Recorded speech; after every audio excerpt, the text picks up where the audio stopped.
Have you ever been in a scenario where someone who has injured you seeks to reintegrate into your life? What would you do if they used every trick in the book, including desperation, as a weapon? My ex-wife appears unexpectedly, attempting to renew our relationship. She wasn't being subtle either.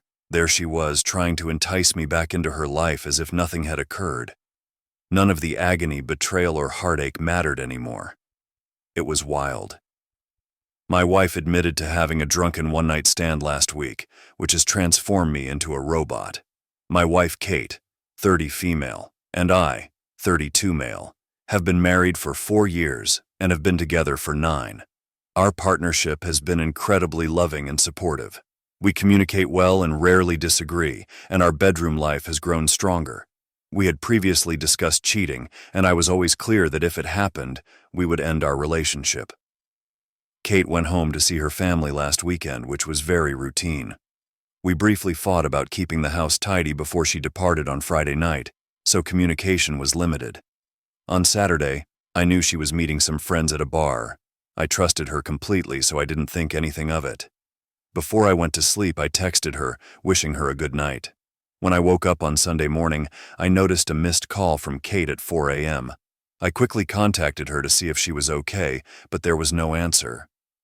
After a few hours, I tried again but received no response. About an hour later, I received a message stating that she was all right and would be heading back soon. Kate arrived home late afternoon and looked dreadful. She had been crying, was wearing no makeup, which was rare for her, and appeared to be a shell of a person. Something was up when she refused to let me hug her and barely spoke. I put her down on the couch and prepared some tea. I gently persuaded her to tell me what was wrong, and she sobbed uncontrollably for at least 10 minutes while I tried to console her. She then began to say to me, pausing every few words, that she had slept with someone the night following the bar. At that point, something in my brain snapped. I can't explain it any other way. I instantly got up, got into my car, and drove away. I visited a park and strolled about it for nearly an hour. Kate was continuously ringing my phone, so I switched it off. When I came home, I grabbed 2 luggage from the garage and headed to our bedroom. I packed some of Kate's clothes and shoes into them and placed them near the front door. Kate was lying on the living room floor, curled up in a ball and sobbing. I called her best friend, who lives nearby, and informed her that Kate needed a place to stay and transport to her place and that she could explain everything later. I told Kate I was leaving for an hour and her buddy would pick her up. She grabbed my legs and tried to stop me from going. When I returned home, Kate was gone, as were the cases. On Monday, with a clearer mind, I answered one of Kate's several calls and told her that I needed her to write me an email with as much detail as possible about that night, and that if she left anything out, there would be no chance of reconciliation. I got this email on Monday night but still haven't opened it. Everyone has tried to contact me since then, but all I've done is work, exercise, and sleep. One of our buddies showed up at my place with an attitude and demanded an explanation. I told her to speak with Kate and close the door in her face. I've also talked with divorce lawyers, transferred money to different accounts, and blocked Kate and her friends on everything. Everything I've done since finding out seemed to be on autopilot. I don't feel furious, irritated, or overly emotional. Just numb. Kate left a message through the door yesterday requesting us to meet tomorrow, but I'm conflicted. Should I meet her? Will anything change? Is there any point in attempting to reconcile? Is it natural to feel like a robot, and how can I escape this? To clarify, when I returned home the first time, Kate acknowledged that everything was consensual. She was inebriated, but she understood exactly what she was doing. These are the million-dollar questions. Will this meeting be the magical band-aid that makes everything better? Probably not. It might provide some answers or simply leave me with more questions. I could meet her if necessary, but I must prepare myself for the emotional equivalent of a hurricane. Change is conceivable, but I'm not banking on it. Kate arrived at the house yesterday, and when I opened the door, she looked dreadful. She attempted to hug me and whispered apologies, but I interrupted her and we sat down to discuss. I started by informing Kate that I would be recording the audio of our talk, and she agreed. I then asked her to clarify what had happened and informed her that I had not seen the email she sent. Kate told me she had been to the bar with two friends I know and like, both of them, and told me what she was drinking. I was astonished by how little she drank because it was the exact amount we would consume when going to dinner, a few glasses of wine and a cocktail. She admitted that she was only slightly tipsy. Sarah, one of her companions, has a younger brother named Max, 27 years old, who arrives about midnight to pick them up. Max has had a strong love for Kate since high school, and I'd heard them joke about it before. The four of them got some dinner, and Max dropped them all off until it was just him and Kate. Kate explained that she didn't want him to drive the 20 minutes to her parents' house after working all day, so she would just book an Uber from his apartment. She walked into his residence to request an Uber but could not acquire one. Max recommended that she crash into his bed while he took the sofa. He'd then drop her off in the morning. Kate refused and proceeded to search for an Uber. They were seated on Max's bed when he kissed her. She kissed him back and they eventually had intercourse. After that, she burst into tears from guilt, and Max drove her home. She cried for another hour before attempting to phone me to explain what she had done. We had to stop several times because Kate was breaking down and sobbing uncontrollably. She told me it was a significant mistake. She got caught up in the moment. It was horrible, and she only loves me. Blah, blah, blah. After she finished, I told her that her story didn't make sense, but it didn't matter because I was finished. This resulted in another meltdown. I informed her I would continue with the divorce proceedings, but we would be separated for the next month with no communication. I also informed her that we would both stay faithful and have a comprehensive STD test, and she would inform our mutual friends and family about what had happened. If she adhered to these terms, I would be willing to meet again to see if there was another option other than divorce. She gladly consented, but made it apparent that she did not expect me to be faithful to her. I know many of you will criticize my decision, but I need to be sure that divorce is the best option when I've had time to comprehend everything that has occurred. I'm still 99% confident that's where we're going, but I need to be specific. Nothing says intimate heart-to-heart like a legal record. I am playing the long game here. My wife did not take long to decide to cheat on me. First and foremost, I am no longer in robot mode. I've been experiencing intense sentiments of anger and betrayal, but I've kept myself occupied with work and exercise. My friends have also been great since they found out, dragging me out of the house to hang out. I chose to read the email and later regretted it. The account Kate told in the email was the same, but there was no mention of walking into Max's apartment and ordering an Uber. There was also rather extensive information about what they did and for how long, as well as the fact that they appeared to have used a condom. I'll never forget this description. Many of those who criticized me for kicking Kate out of the house have apologized, but they can keep it. Kate's parents contacted me to apologize, and I chatted with them because we had an excellent relationship before this. They asked me to try to work things out, but they stated they understood if I decided to divorce. I did not commit to any option. Kate's other friend, who was present that night, contacted me to share her side of the tale. It generally matched the bar, food, and home. She had invited Kate to remain at her house, but she declined, stating she was heading home early the following day. Max insisted on taking Kate home. The version of the event she described did not mention Kate attempting to obtain an Uber. It was only that Max asked her in, and she accepted. I asked her if she had ever suspected anything before, and she told me that around a year ago she went to meet Kate for coffee, but discovered Max sitting with her when she arrived. Kate appeared guilty, but when asked about it, she replied they had met by happenstance. Sarah, Max's sister, also came out to me and I chatted with her. She was angry with Max and Kate and gave me a similar narrative.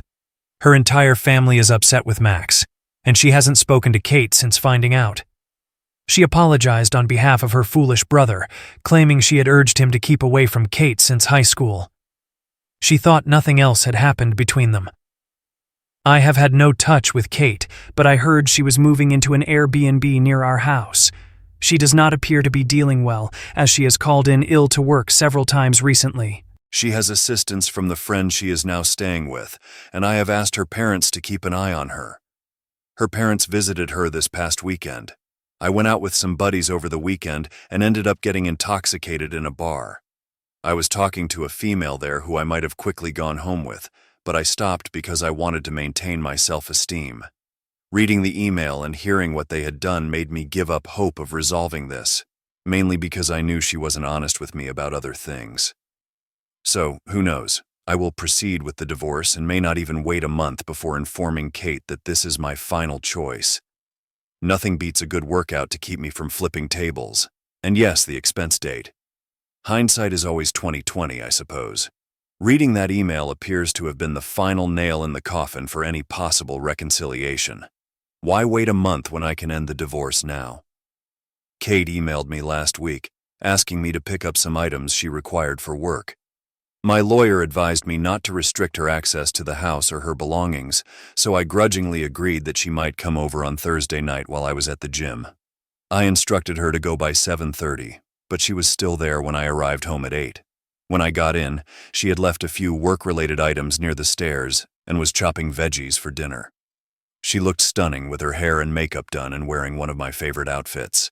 The entire place had been tidied and cleaned. I calmly requested her to leave immediately, and she approached the door before stopping to ask if we could chat. I should have said no, but I finally consented. We sat down and talked for about an hour, switching from topic to issue. I informed her again that I would record the audio, and she consented. I began by asking her if she had kept her end of our agreement the last time we spoke. She stated that she had taken an STI test, which was all negative, luckily so was mine, as well as a pregnancy test, all of which were negative. She hadn't been with anyone else and had informed a few friends and family about what had transpired. Many of them were outraged and refused to speak to her. I asked several questions that had been running through my thoughts for the past 2 weeks. She confirmed that her rationale for entering Max's apartment, the Uber story, was false. She said he invited her in for a drink and she consented, expecting something to happen. She can't explain why she did it except that she was selfish and enjoyed the attention. She also acknowledged that she had emailed Max several times throughout the years because he would compliment her and make her happy. He would always initiate, and she was supposedly careful not to lead him on, stating she had never sent him sexual messages or photographs. Kate also informed me that they had hooked up around 6 months before we met, but had never had intercourse. She stated that she was always a little intrigued. Her tale about being caught at the coffee shop was that Max texted her to see what she was up to, and she told him where she was, and he showed up. She claimed this was the first time they had done anything while we had been together. She claimed nothing was missing in our relationship, and she despised herself for wrecking her beautiful marriage and causing me so much misery. I informed her that I still did not believe her tale and that there was no use in continuing the talk. She asked calmly what she could do to make things right, giving her phone, location sharing, not leaving without me, and so on. She had been doing some research. I claimed I had no intention of being her correctional officer, especially since I would never get over the betrayal. Things then took an unexpected turn, catching me completely off guard. She begged me to turn off the audio recording because she wanted to discuss something private and did not want others to hear it. I declined, and she reluctantly continued. She inquired if I had had any sexual relationships since all of this happened, and she made it apparent that she was okay with it. I told her no, saying I must be crazy. We used to have sex virtually every day, and she began talking dirty about everything I could do with and to her. This included a lot of kinky stuff that I had wanted to do or had only done a few times before. She said she tried to accommodate my needs even if we didn't get back together. She said we could have as many threesomes as I wished to from now on, or we could be open on my side alone, and she would even locate partners for us or me. She was attempting to stir me on, so I remained silent until she asked who I wanted to have a threesome with. For some reason, I mentioned her co-worker's name, who was 5 years younger than Kate and an absolute beauty. That surprised her, but she didn't get too involved and asked what I wanted to do with her. I went into depth about a fairly serious issue, and Kate encouraged me until I stated she would simply be watching. This caught her off guard, but she went along with it. Later, I realized that I had simply spoken all of this to hurt Kate, which made me feel bad. She was confident that her plan was working, so she lifted her dress and sat in my favorite position on the couch, imploring me to have sex with her.